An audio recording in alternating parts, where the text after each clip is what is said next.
بسم اللہ الرحمن الرحیم۔ محترم ناظرین، ایک عورت حضرت علی رضی اللہ تعالیٰ عنہ کی خدمت میں حاضر ہوئی اور آ کر کہنے لگی، اے علی، آپ شیر خدا ہیں، صلی اللہ علیہ وسلم نے آپ کو علم کا دروازہ قرار دیا ہے۔ میں آج آپ کی خدمت میں ایک سوال لے کر آئی ہوں، آپ مجھے اس کا جواب دیجیے کیونکہ مجھے اس سوال کا جواب بڑی شدت سے درکار ہے۔ حضرت علی رضی اللہ تعالیٰ عنہ نے فرمایا، اے عورت، واقعتاً مجھے اللہ کے رسول نے، میرے تایا زاد بھائی نے باقاعدہ یہ بات کہی ہے کہ میں علم کا دروازہ ہوں۔ آپ پوچھیں کہ تم کیا پوچھنا چاہتی ہو، میں تمہیں اس کا جواب دوں تاکہ تمہاری زندگی سہل ہو سکے۔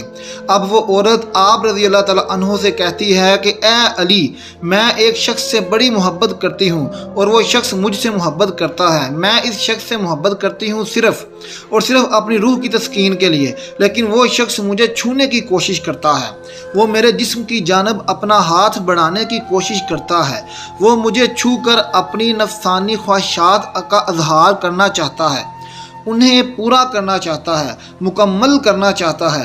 اے علی، میں پوچھنا یہ چاہتی ہوں کہ کیا وہ میرے جسم کو اگر چھو لے، اگر وہ اپنی نفسانی خواہش کو پورا کر لے، اگر وہ اپنے نفس کی بھوک مٹا لے تو کیا یہ جائز ہے؟ کیا میں اس کے ساتھ اپنے جسم کو شیئر کر سکتی ہوں؟ کیا ہم دونوں آپس میں مباشرت کر سکتے ہیں بغیر شادی کے؟ جب حضرت علی رضی اللہ تعالیٰ عنہ سے یہ پوچھا گیا تو حضرت علی رضی اللہ تعالیٰ عنہ نے فرمایا، اے عورت، محبت وہ ہوتی ہے جس محبت کے اندر انسان دوسرے انسان کی عزت کرے۔ عزت پہلا کرینہ ہے محبت کے کرینوں میں۔ اگر کوئی کسی سے محبت کرتا ہے تو سب سے پہلے اس کی عزت کرتا ہے۔ اگر وہ شخص تمہاری واقعتاً عزت کرے تو اس کا مطلب یہ ہے کہ وہ تم سے سچی محبت کرتا ہے، لیکن وہ تمہارے جسم کو چھونا چاہتا ہے اور تم سے اپنی جسمانی اور تمہاری جسمانی خواہشات کو پورا کرنا چاہتا ہے، تو اس کا مطلب یہ ہوا کہ خالصتاً مفادات کا رشتہ ہے جس میں محبت کا دور دور تک کوئی نام و نشان موجود نہیں۔ لہٰذا اگر تمہیں یہ لگتا ہے کہ یہ محبت ہے تو تم غلط ہو۔ یہ محبت نہیں ہے بلکہ یہ سراسر اپنی ہوس کو مٹانے کا ایک طریقہ کار ہے۔ اصل محبت کا تعلق انسان کی زندگی کے اس لمحے سے ہوتا ہے جس لمحے میں اسے یہ احساس ہو جائے کہ کوئی شخص مجھ سے پیار کرتا ہے، اور اس چیز کو سوچتے ہوئے اس کا دل اور دماغ روشن ہو جائے اور وہ مزید کسی چیز کی دنیا سے توقع نہ کرتا ہو، کیونکہ وہ چاہے اور جانے کہ بھائی میں زندگی میں جو چیز چاہتا تھا وہ مجھے مکمل طور پر دستیاب ہو چکی ہے اور اب میری زندگی انتہائی سہل اور آسان ہو گئی ہے۔ اب آپ کو آج کی اس ویڈیو میں زنا کے بارے میں بھی بتایا جائے گا کہ اس کے بارے میں اسلامی ارشادات ہیں کیا۔ شادی سے پہلے اگر بیوی نے زنا کیا ہو اور اس کے شوہر کو شادی کے بعد اپنی بیوی کے زنا کے بارے میں معلوم ہو جائے تو وہ شوہر کو کیا کرنا چاہیے؟ ناظرین، سوال کے سیکشن میں ہم لوگ منتقل کر رہے ہیں۔ اس کا فتویٰ وہ کچھ یوں بیان کیا جاتا ہے کہ ایک آدمی نے بازاری عورت سے شادی کی ہے۔ شادی سے پہلے وہ مرد اس عورت سے ناجائز تعلقات قائم کرتا رہا ہے اور اب انہوں نے شادی کر لی ہے۔ قاری صاحب کہتے ہیں کہ جسے زنا کیا جائے اس سے نکاح نہیں ہو سکتا۔ قاری صاحب کی بات درست ہے، واقعہ ایسا نکاح حرام ہے۔ اللہ تعالیٰ فرماتے ہیں سورہ نور میں، اور حرام کیا گیا ہے اوپر ایمانداروں کے زانی کا زانیہ یا مشرکہ کے ساتھ اور زانیہ کا زانی یا مشرک کے ساتھ نکاح مومنوں پر حرام ہے۔ حافظ ابن قیم رحمۃ اللہ علیہ فرماتے ہیں، اس مقام زانی کا اسم اشارہ سے زنا مراد دینا ضعیف اور کمزور ہے۔ نیز نکاح کے سلسلے میں اللہ تعالیٰ کا فرمانا، وہ پاک دامن ہو، نہ علانیہ زنا کرنے والی، نہ چھپے یاروں والی اور نہ پکڑنے والے، نہ چھپے دوست، اس بات کی دلیل ہے کہ نکاح منعقد ہونے کے لیے مرد اور عورت دونوں کا عفیف اور پاک دامن ہونا بہت ضروری ہے۔ محترم ناظرین، اگر کوئی مرد زنا کر لیں تو کیا ان دونوں کا آپس میں نکاح جائز ہوگا؟ اور اگر شادی کے بعد پتہ چلے کہ میاں بیوی میں سے کسی ایک نے ماضی میں زنا کیا تھا تو ان کے نکاح کا کیا حکم ہوگا؟ بہت سی جھوٹی باتوں کی طرح ایک یہ بات بھی ہمارے معاشرے میں کم علمی کی وجہ سے مشہور ہے کہ زنا کرنے والے مرد اور عورت آپس میں نکاح ہی نہیں کر سکتے، جبکہ یہ بات غلط ہے۔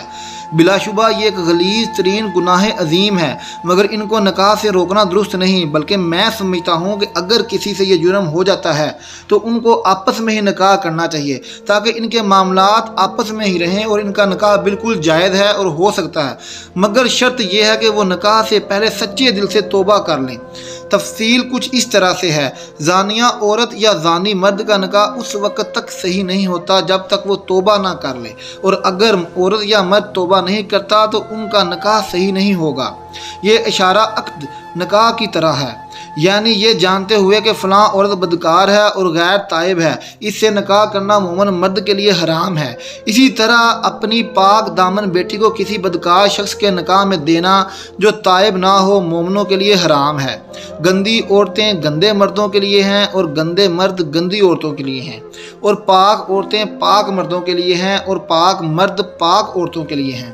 اللہ تعالیٰ نے دوسرے مقام پر بھی مردوں اور عورتوں کے نکاح کے لیے دونوں کے پاک دامن ہونے کی اور بدکاری نہ کرنے کی شرط لگائی ہے، اور مومن عورتوں میں سے پاک دامن عورتیں اور ان لوگوں کی پاک دامن عورتیں جنہیں تم سے پہلے کتاب دی گئی جب تم انہیں ان کے مہر دے دو، اس حالت میں کہ تم قید نکاح میں لانے والے ہو، بدکاری کرنے والے نہیں اور نہ چھپی آشنائیں بنانے والے۔ عبداللہ بن عمر بیان کرتے ہیں کہ ایک آدمی جسے مرثد بن ابی مرثد کہا جاتا تھا، وہ مکہ سے قیدی اٹھا کر مدینہ لایا کرتا تھا، اور مکہ میں ایک بدکار عورت تھی جسے اناق کہا جاتا تھا، اور وہ اس کی دوست تھی۔ مرثد بن ابی مرثد نے مکہ میں قید ایک آدمی سے وعدہ کیا تھا کہ وہ اسے اٹھا لے جائے گا۔ اس کا بیان ہے کہ میں مکہ میں آیا اور میں چاندنی رات میں مکہ کی ایک دیوار کے سائے میں تھا کہ اناق آئی، اس نے دیوار کے ساتھ میرے سائے کا حوالہ دیکھا۔ جب وہ میرے پاس پہنچی تو اس نے مجھے پہچان لیا، کہنے لگی مرثد ہو؟ میں نے کہا مرثد ہوں۔ کہنے لگی مرحباً وہلاً، آؤ ہمارے پاس رات گزارو۔ میں نے کہا اللہ نے زنا حرام کر دیا ہے۔ اس نے آواز دی خیموں والو، یہ وہ آدمی ہے جو تمہارے آدمی اٹھا لے جاتا ہے۔ چنانچہ 8 آدمی میرے پیچھے لگ گئے اور میں خندمہ پر چلنے لگا، حتیٰ کہ اس کی ایک غار تک پہنچ کر اس میں داخل ہو گیا۔ وہ لوگ آئے حتیٰ کہ میرے سر پر آ کھڑے ہوئے، اور انہوں نے پیشاب کیا تو ان کا پیشاب میرے سر پر گرا، مگر اللہ تعالیٰ نے انہیں مجھ سے اندھا کر دیا۔ پھر وہ واپس چلے گئے۔ میں بھی دوبارہ اپنے ساتھی کے پاس آیا اور اسے اٹھایا۔ وہ آدمی بھاری تھا، یہاں تک کہ میں اسے اذخر تک لے آیا۔ اس کی بھاری بیڑی کھولی اور اسے اس طرح لے کر چلا کہ میں اسے اٹھاتا تھا اور وہ مجھے تھکا دیتا تھا، حتیٰ کہ میں مدینہ پہنچ گیا۔